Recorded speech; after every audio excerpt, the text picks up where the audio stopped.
You'll be betrayed by the friend who never once argued with you, not by the rival who told you to your face he wanted your place. 1,000 years ago in a palace in Kaifeng, a general named Shao Kuangyin took the throne and worked this out. Loyalty that was never tested isn't loyalty.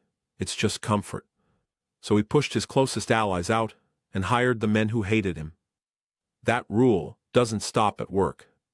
It decides who gets to stand close to you anywhere. What he did with 1 cup of wine explains the rest. Zhao wasn't paranoid. He was keeping score. Everyone around you is either in credit or in debt. The friend arrives in credit. He was there before you had anything, and he backed you when backing you cost him nothing. In his head, that's paid forever. He doesn't have to prove it again, so he stops trying and neither of you notices. The one who came in against you arrives in debt. He said things about you. He picked the other side. He knows you remember. So he works. He answers fast. He takes the job nobody wants because that debt never quite closes. That's the whole machine. Loyalty runs on deficit, not on affection. It isn't that your friends are worse people. Their position simply doesn't ask anything of them. Now here's the part that costs you more. You watch an enemy. You study how he talks, who he calls, what he's after. You stop watching a friend the day you decide he's safe. Years pass. You end up knowing more about the person who hates you than the person who eats at your table. Think about whoever criticized you in front of everyone. He said the thing nobody else would say. Then he stayed. Still exact, still uncomfortable, still there. You'd trust him with something that matters and you don't know why.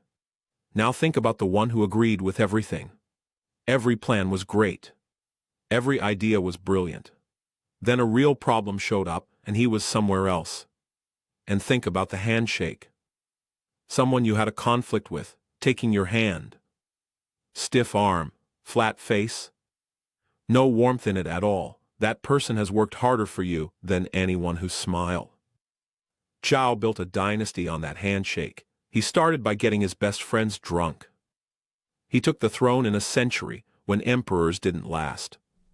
Generals put you there, then generals killed you. His own commanders had carried him to power. And that was exactly the problem. So he threw a banquet, filled them with wine, and sent the guards out. Then he told them he was afraid of them. He said their own soldiers could push them onto his throne one day, and he offered them land, houses, and quiet wealth, if they gave up their commands. By morning every one of them had resigned. Rich, honored, harmless. Then came the strange part. Liu, a king from the south, surrendered after years of rebellion. Zhao hired him.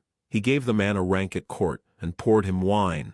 Liu froze. He was certain it was poison and begged not to drink.